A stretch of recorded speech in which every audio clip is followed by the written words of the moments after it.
నమస్కారం ఘంటారావానికి స్వాగతం. ముందుగా ప్రధానాంశాలు. నేడు అసెంబ్లీలో డిప్యూటీ స్పీకర్గా రఘురామ ఎన్నిక. ప్రభుత్వ చీఫ్ విప్గా జీవీ ఆంజనేయులు బాధ్యతలు.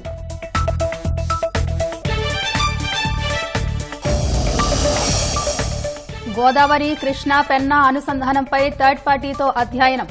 ఆర్థిక ఇబ్బందులు ఉన్నా పూర్తి చేస్తామన్న సీఎం.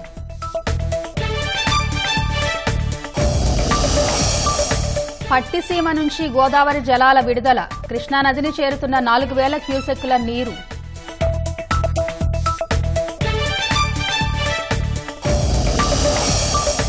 కోచింగ్ సెంటర్ల ప్రకటనలపై కేంద్రం మార్గదర్శకాలు. విజేతల అనుమతి లేకుండా ఫోటోలు వాడొద్దని ఆదేశాలు.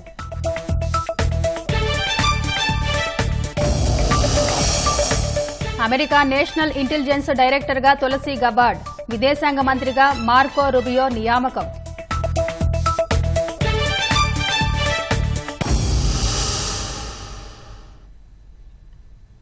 శాసనసభ ఉపసభాపతిగా రఘురామకృష్ణరాజు ఏకగ్రీవ ఎన్నిక నేడు లాంఛనం కానుంది. శాసనసభలో ప్రభుత్వ చీఫ్ విప్గా జీవీ ఆంజనేయులు నేడు బాధ్యతలు చేపట్టనున్నారు. ల్యాండ్ గ్రాబింగ్ చట్టం సవరణ బిల్లుతో పాటు మొత్తం 5 బిల్లులను నేడు ప్రభుత్వం అసెంబ్లీలో ప్రవేశపెట్టనుంది. ల్యాండ్ గ్రాబింగ్ చట్ట సవరణ బిల్లును మంత్రి అనగాని సత్యప్రసాద్ సభలో ప్రవేశపెట్టనుండగా, విద్యుత్ డ్యూటీ సవరణ బిల్లును మంత్రి గొట్టిపాటి రవి సభలో ప్రవేశపెడతారు. వైద్య ఆరోగ్య శాఖకు సంబంధించిన ఎన్టీఆర్ హెల్త్ యూనివర్సిటీ సవరణ బిల్లు, ఆయుర్వేదిక్ హోమియోపతి ప్రాక్టీస్ చేసేవారి రిజిస్ట్రేషన్ సవరణ బిల్లు, మెడికల్ ప్రాక్టీస్ చేసేవారి రిజిస్ట్రేషన్ సవరణ బిల్లును మంత్రి సత్యకుమార్ యాదవ్ సభలో ప్రవేశపెట్టనున్నారు. సూక్ష్మ, చిన్న, మధ్యతరహా పరిశ్రమల అభివృద్దిపై మంత్రి కొండపల్లి శ్రీనివాస్, పారిశ్రామికాభివృద్ది, ఆహార శుద్ది, ప్రైవేట్ పారిశ్రామిక పార్కుల స్థాపన విధానాలపై మంత్రి టీజీ భరత్ ప్రకటన చేయనున్నారు. బడ్జెట్పై రెండో రోజు అసెంబ్లీలో చర్చ కొనసాగనుంది.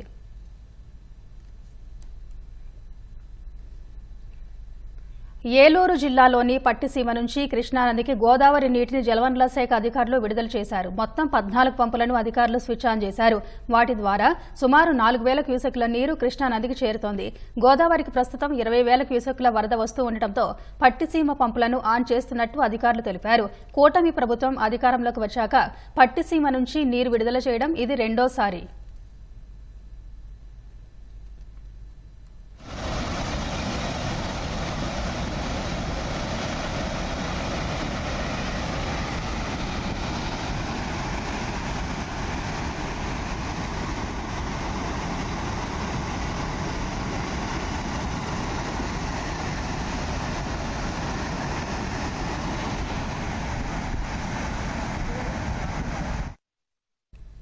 గోదావరి కృష్ణా పెన్నా నదుల అనుసంధానంపై మూడో పక్షంతో అధ్యయనం చేయించాలని ముఖ్యమంత్రి చంద్రబాబు అధికారులను ఆదేశించారు.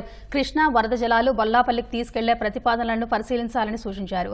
ప్రస్తుతం ఆర్థిక సవాళ్లు ఎన్ని ఉన్నా గోదావరి కృష్ణా పెన్నా అనుసంధానం చేపట్టి తీరుతామని తేల్చి చెప్పారు. నదుల అనుసంధానంతో ప్రతి ఎకరాకు నీరు ఇచ్చేలా ప్రణాళిక చేయాలని ఆదేశించారు. నవంబర్ 22 తర్వాత పోలవరం క్షేత్రస్థాయి పర్యటనకు వెళ్లనున్నట్టు సీఎం తెలిపారు.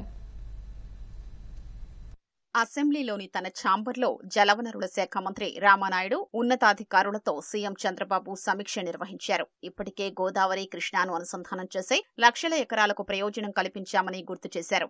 సముద్రం పాలవుతున్న నీటిని సరిగ్గా వినియోగిస్తే రాష్ట్రంలో అన్ని ప్రాంతాలకు కరువు లేకుండా నీళ్లివ్వొచ్చన్నారు.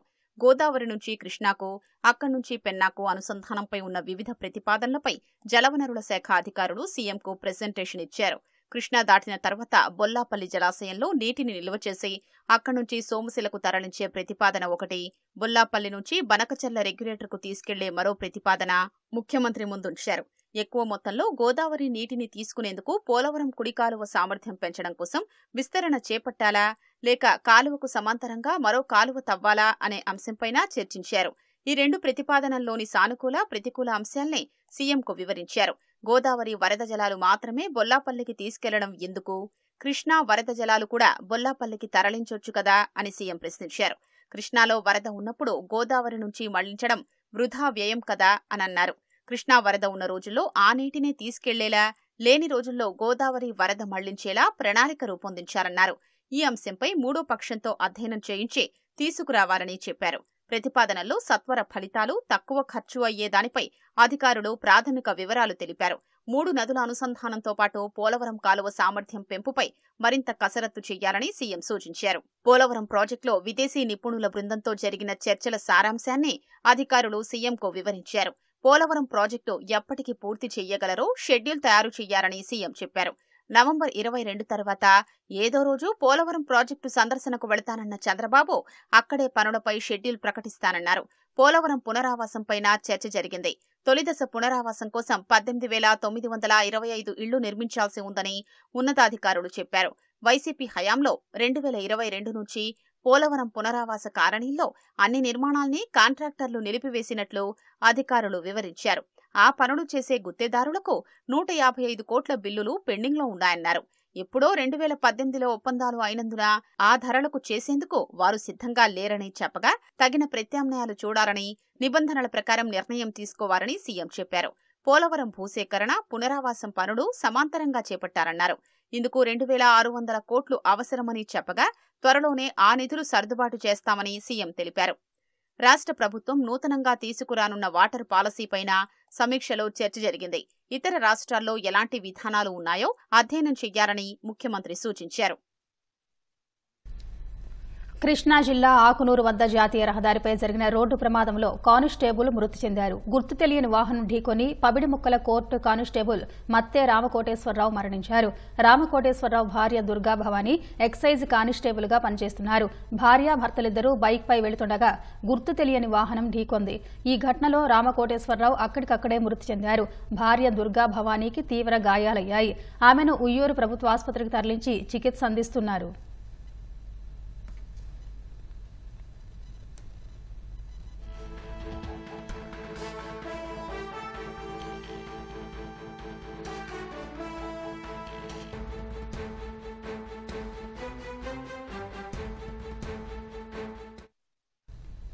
Hyderabad Nampally red hills Niloufer cafe వద్ద కారు బీభత్సం సృష్టించింది. జనాలపైకి కారు దూసుకెళ్లడంతో పలువురికి గాయాలయ్యాయి.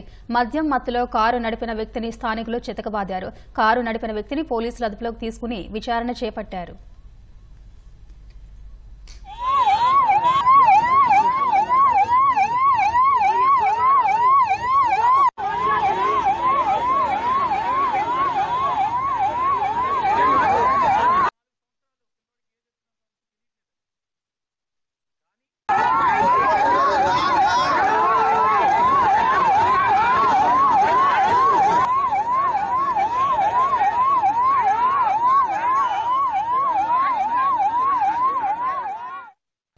సామాజిక మాధ్యమాల్లో అసభ్య పోస్టుల కేసు కడప ఎంపీ అవినాష్ రెడ్డి మెడకు చుట్టుకుంటోంది. షర్మిల, సునీత, విజయమ్మలపై పెట్టిన జుగుప్సాకరమైన పోస్టుల వెనుక అవినాష్ రెడ్డి హస్తం ఉందన్న ఆరోపణలతో పోలీసులు ఆ దిశగా విచారణ ప్రారంభించారు. ఇప్పటికే అరెస్ట్ చేసిన నిందితుల వాంగ్మూలం ఆధారంగా అవినాష్ రెడ్డి పీఏ రాఘవరెడ్డిని పట్టుకునేందుకు ప్రత్యేక బృందాలు గాలిస్తున్నాయి. అదే సమయంలో సునీత సైతం అనుచిత పోస్టులు పెట్టిన వారిపై రాష్ట్రంలో కేసు పెట్టేందుకు సిద్దమయ్యారు. అసభ్యకరమైన పోస్టుల ద్వారా ప్రత్యర్థులను మానసికంగా వేధించేందుకు వైసీపీ ఆడిన వికృత క్రీడే సామాజిక మాధ్యమాల్లో పోస్టులు. 5 ఏళ్ల పాటు మహిళలు తలెత్తుకోలేకుండా సాగించిన ఈ రాక్షస ముఠాను పట్టుకుని కఠిన చర్యలు చేపట్టేందుకు పోలీసు శాఖ ఉపక్రమించింది. అందులో భాగంగానే పలువురు వైసీపీ సామాజిక కార్యకర్తలను అరెస్టు చేసి విచారిస్తోంది. తెలుగుదేశం నేతలు, కుటుంబ సభ్యులతో పాటు వైఎస్ రాజశేఖరరెడ్డి కుటుంబ సభ్యులైన షర్మిల, విజయమ్మ, సునీతపైన జుగుప్సాకరమైన పోస్టులు పెట్టిన వర్రా రవీందర్ రెడ్డి ఇచ్చిన వాంగ్మూలం వైసీపీ పెద్దల గుండెల్లో రైళ్లు పరుగులెత్తిస్తోంది. పోలీసు విచారణ సందర్భంగా వర్రా రవీందర్ రెడ్డి కీలక విషయాలు వెల్లడించారు. షర్మిల, సునీత, విజయమ్మలపై పోస్టులు పెట్టాలని అవినాష్ రెడ్డి పీఏ రాఘవరెడ్డి కంటెంట్ ఇస్తేనే తాను పోస్ట్ చేసినట్లు అంగీకరించాడు. వ్యక్తిత్వ హననానికి పాల్పడేలా ఎంపీ అవినాష్ రెడ్డి చెబుతూ ఉంటే పీఏ రాఘవరెడ్డి డైరీలో రాసుకున్నారని వర్రా విచారణలో వెల్లడించారు. దీని ఆధారంగా షర్మిల, విజయమ్మ, సునీతపై అసభ్యకరమైన పోస్టులు పెట్టడానికి కుట్ర పన్నింది అవినాష్ రెడ్డేనని పోలీసులు ప్రాథమిక నిర్ధారణకు వచ్చారు. వర్రా రవీందర్ రెడ్డి వాంగ్మూలం ఆధారంగా పరారీలో ఉన్న అవినాష్ రెడ్డి పీఏ రాఘవరెడ్డిని పట్టుకునేందుకు పోలీసులు తీవ్రంగా గాలిస్తున్నారు. రాఘవరెడ్డి దొరికితే అతనిచ్చే వాంగ్మూలం ప్రకారం అవినాష్ రెడ్డిని ప్రశ్నించాలని పోలీసులు భావిస్తున్నారు. షర్మిల, సునీత హైదరాబాద్లో ఫిర్యాదు చేయడం వల్లే పోలీసులు చర్యలు చేపట్టలేదని, అదే ఇక్కడ ఫిర్యాదు చేస్తే తక్షణం స్పందిస్తామన్న పోలీసుల వ్యాఖ్యలతో సునీత పులివెందులలో ఫిర్యాదు చేయనున్నారు. వర్రా రవీందర్ రెడ్డితో పాటు వారి వెనక ఉన్న అవినాష్ రెడ్డిపై ఏ విధంగా కేసు పెట్టాలన్న దానిపై ఆమె న్యాయ నిపుణుల సలహా తీసుకున్నారు. అవినాష్ రెడ్డి ప్రమేయాన్ని నిర్ధారించే ఆధారాలను పోలీసులకు అందజేయాలని సునీత యోచిస్తున్నారు. నేడో రేపో పక్కా ఆధారాలతో ఆమె పోలీసులకు ఫిర్యాదు చేసే అవకాశం ఉంది. అధికారాన్ని అడ్డుపెట్టుకుని వైసీపీ నేతలు చేసిన ఆగడాలు ఒక్కొక్కటి వెలుగు చూస్తున్నాయి. తప్పుడు పత్రాలతో భూములు ఆక్రమించి నిర్మాణాలు చేపట్టడమే గాక న్యాయ పోరాటం చేసిన భూ యజమానిని అంతమొందించేందుకు ఫైబర్ నెట్ కార్పొరేషన్ మాజీ చైర్మన్ గౌతమ్ రెడ్డి కుట్ర పన్నారు. ప్రస్తుతం పరారీలో ఉన్న ఆయన కోసం పోలీసులు తీవ్రంగా గాలిస్తున్నారు. కన్ను పడిందంటే కబ్జా, అధికారం అడ్డుపెట్టుకుని ఆక్రమించుకోవడం. గత 5 ఏళ్లలో వైసీపీ నేతలు రాష్ట్రంలో సాగించిన దందా ఇది. కోట్ల విలువైన స్థలాల్ని తప్పుడు పత్రాలతో వశపరుచుకోవడం, ఎదురు తిరిగిన వారిని అంతమొందించేందుకు వెనకాడలేదు. విజయవాడలో 5 కోట్ల రూపాయల విలువైన స్థలం కొట్టేసేందుకు ఫైబర్ నెట్ కార్పొరేషన్ మాజీ చైర్మన్ వైకాపా నేత గౌతమ్ రెడ్డి కిరాయి హత్యకు ప్రణాళిక వేసినట్లు పోలీసుల విచారణలో తేలింది. తనను చంపేందుకు కుట్ర పన్నారంటూ బాధితుడు సత్యనారాయణపురం పోలీస్ స్టేషన్లో వారం రోజుల క్రితమే కేసు నమోదు చేయగా సుపారీ తీసుకున్న 4గురిని పోలీసులు అదుపులోకి తీసుకున్నారు. గౌతమ్ రెడ్డి పరారీలో ఉండగా ఆయన కోసం పోలీసులు తీవ్రంగా గాలిస్తున్నారు.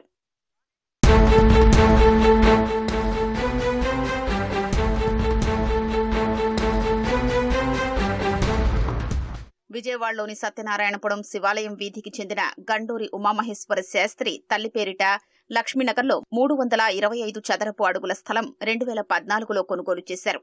అయితే ఈ స్థలం తమదంటూ గౌతమ్ రెడ్డి ఫోర్జరీ పత్రాలతో కబ్జా చేశారని ఉమామహేశ్వర శాస్త్రి ఆరోపించారు. 7 ఏళ్లుగా ఈ వ్యవహారంపై ఇరువురి మధ్య వివాదం నడుస్తోంది.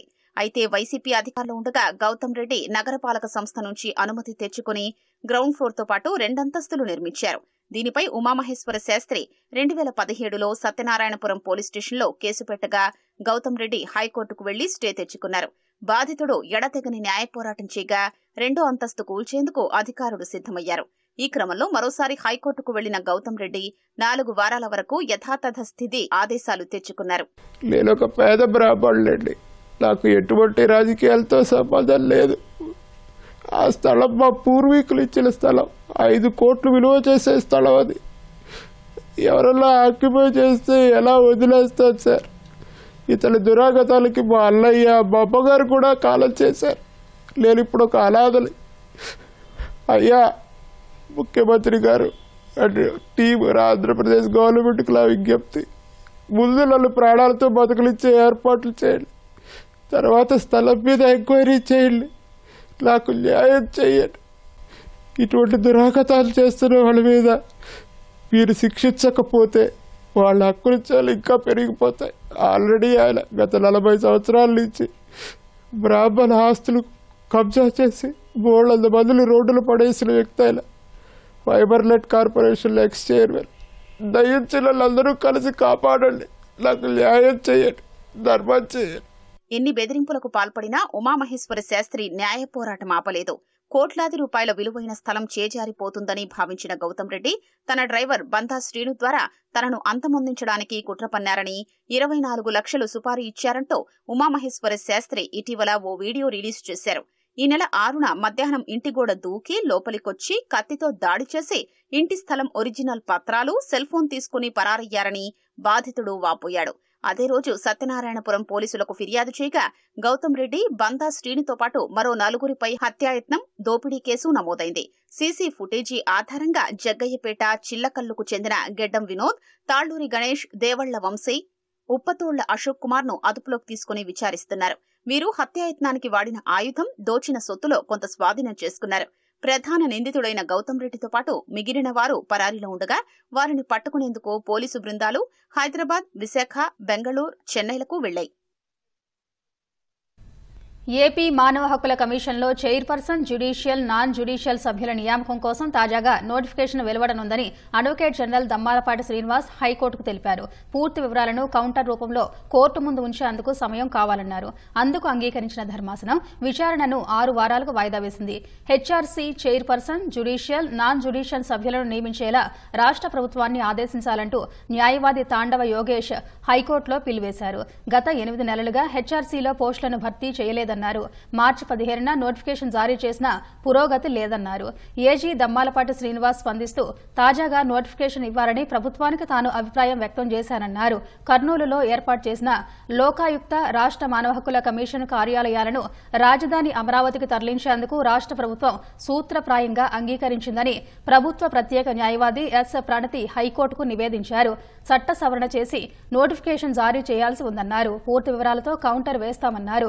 దీంతో విచారణను 3 నెలలకు వాయిదా వేస్తూ హైకోర్టు ప్రధాన న్యాయమూర్తి జస్టిస్ ధీరజ్ సింగ్ ఠాకూర్, జస్టిస్ చీవలపాటి రవితో కూడిన ధర్మాసనం ఉత్తర్వులు జారీ చేసింది. ఆలోచనాత్మకంగా చిన్నారులు గీసిన కళాత్మక చిత్రాలు కట్టిపడేశాయి. చిన్నారుల్లోని ప్రతిభను వెలికి తీసేందుకు బాలల దినోత్సవం సందర్భంగా విజయవాడలో పోటీలు నిర్వహించారు. పర్యావరణ పరిరక్షణను తెలియజేస్తూ సందేశాన్ని అందిస్తూ చిన్నారులు గీసిన సృజనాత్మక చిత్రాలు చూపర్లను అబ్బురపరిచాయి.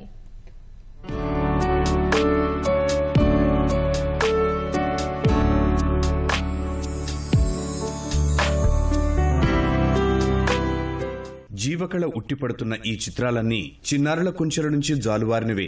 విద్యార్థుల్లో దాగి ఉన్న చిత్రకళా నైపుణ్యాన్ని బయటకు తీసేందుకు విజయవాడ వేదికైంది. Anant diamonds, school of planning and architecture కళాశాల, dream young and children's art academy సంయుక్తంగా ఈ కార్యక్రమం నిర్వహించాయి. ఉమ్మడి కృష్ణా, గుంటూరు జిల్లాలకు చెందిన 200 పాఠశాలలు, పలు కళాశాలలకు చెందిన సుమారు 5,000 మంది విద్యార్థులు పోటీల్లో పాల్గొన్నారు. పర్యావరణ పరిరక్షణ, ప్లాస్టిక్ నిషేధంపై అవగాహన కలిగేలా గీసిన చిత్రాలు ఆకట్టుకున్నాయి. కార్యక్రమం తమకెంతో ఉపయోగపడిందని విద్యార్థులు చెబుతున్నారు.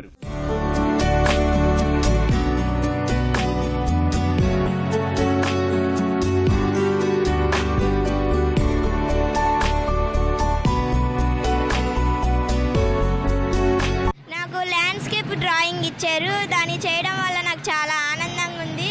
ప్రైజ్ రావాలని కూడా కోరుకుంటున్నాను. నా పెయింటింగ్ ఏంటంటే సేవ్ ఎన్వైర్న్మెంట్.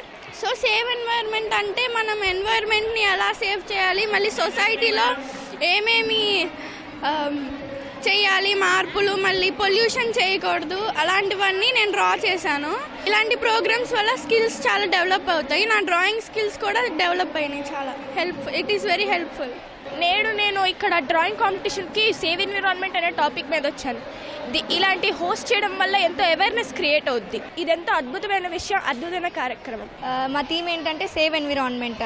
సేవ్ ఎన్విరాన్మెంట్ వల్ల చాలా నీటిని కలుషితం చేయడం వల్ల చాలా ఆక్వాటిక్ యానిమల్స్కి కూడా హాని జరుగుతుంది. వాటిని అధిగమించాలంటే మనం వాటర్ని పొల్యూట్ చేయకూడదు. నేను వేసిన డ్రాయింగ్ ప్లాస్టిక్ గురించి. సో ప్లాస్టిక్ మనల్ని చాలా విధంగా హామ్ చేసిద్ది. అండ్ దాని నుంచి బయటికి రావాలంటే మనం ప్లాస్టిక్ని యూజ్ చేయకుండా ఆపాలి. సో ఆ అవేర్నెస్ని తేడానికి నేను ఈ డ్రాయింగ్ వేస్తున్నాను. విద్యార్థుల్లో దాగి ఉన్న సృజనాత్మకతను వెలికితీసి వారిని ప్రతిభావంతులుగా తీర్చిదిద్దడమే లక్ష్యంగా ఏటా ఇలాంటి కార్యక్రమాలు నిర్వహిస్తున్నామని నిర్వాహకులు తెలిపారు. పోటీల్లో పాల్గొనడం వల్ల విద్యార్థులు స్వీయ సామర్థ్యాలను పెంపొందించుకోవచ్చని వివరించారు. పోటీల్లో ఉత్తమ ప్రతిభ కనబరిచిన విద్యార్థులకు బహుమతులు అందజేస్తామని dream young and children's art academy నిర్వాహకుడు రమేష్ వివరించారు. School of planning architecture, Anantha diamond వారి సహకారంతో మరి ఈ ప్రోగ్రాం చేసేసాము. ఇది 3 జిల్లాల్లో తెలుగు స్టేట్లోనే చాలా బిగ్గెస్ట్ ప్రోగ్రామ్గా మేము చేసాము. ఈ ప్రోగ్రాన్ని దాదాపుగా పిల్లలు ఎన్టీఆర్ డిస్టిక్, కృష్ణా డిస్టిక్, మరి గుంటూరు డిస్టిక్ నుంచి దాదాపుగా 5,000 మంది పిల్లలు, 200 స్కూలు కాలేజీ పిల్లలు కలిపి పాఠశాల నుంచి విద్యార్థులు మరి పాల్గొనడం జరిగింది. మళ్ళీ ఈరోజు మరి దీన్ని జడ్జిమెంట్ చేసి మళ్ళీ 17వ తారీఖు ఇదే క్యాంపస్లో మళ్ళీ మేము ప్రైజులు ఇస్తున్నాము. దాదాపుగా 250 నుంచి 300 ప్రైజులు పిల్లలకి మరి ఇవ్వడం జరుగుతుంది. I see lots of kids with so much talented and పిల్లల్లో అసలు ఇంత ఆర్ట్ అనేది చాలా అద్భుతంగా అనిపిస్తుందండి. And I feel very proud seeing all the teachers and parents supporting and encouraging them towards this art అనేది చాలా సర్ప్రైజింగ్ గా ఉంది. పిల్లల్లో సృజనాత్మకత అంటే వాళ్ళని తయారు చేసే విధానంలో, అంటే తయారు చేసి మనం సమాజానికి అందించే విధానంలో కళల పట్ల కూడా వాళ్ళకు ఒక అవగాహన క్రియేట్ చేయడం, ఆ కళ పట్ల అవగాహన ఉండాలకి ఆసక్తి ఉండే వాళ్ళని ఎంకరేజ్ చేయడం, ఇట్లాంటి కార్యక్రమంలో మేము భాగస్వాములు అవ్వడం.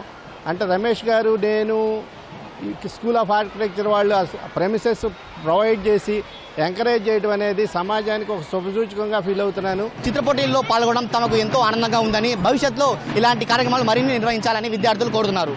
కెమెరామ్యాన్ సోమేష్తో కలిసి ఖజావలి, ఈటీవీ న్యూస్, విజయవాడ. కోచింగ్ రంగంలో పారదర్శకతకు పెద్దపీట వేసి విద్యార్థుల ప్రయోజనాలు రక్షించేందుకు కేంద్రం ముందడుగు వేసింది. విద్య, ఉద్యోగార్థులను తప్పుదోవ పట్టిస్తూ జారీ చేసే ప్రకటనల నియంత్రణకు కేంద్ర వినియోగదారుల వ్యవహారాల శాఖ మార్గదర్శకాలు విడుదల చేసింది. సెలబ్రిటీలు, ఇతర ప్రముఖులు తాము నటించే ప్రకటనలకు బాధ్యత వహించాల్సి ఉంటుందని హెచ్చరించింది. 50 మందికి మించి శిక్షణ ఇస్తున్న సంస్థలన్నీ ఈ మార్గదర్శకాల పరిధిలోకి రానున్నాయి. మోసాలు పెరిగిపోతున్నట్టు ఫిర్యాదులు వస్తున్న వేళ వాటిని అరికట్టేందుకు కేంద్రం ఈ నిర్ణయం తీసుకుంది. పోటీ పరీక్షల్లో విజయం సాధించిన అభ్యర్థుల పేర్లు, వివరాలు, ఫోటో, వీడియోలను వారి రాతపూర్వక సమ్మతి లేకుండా ప్రకటనలకు ఉపయోగించకూడదని కేంద్రం స్పష్టం చేసింది.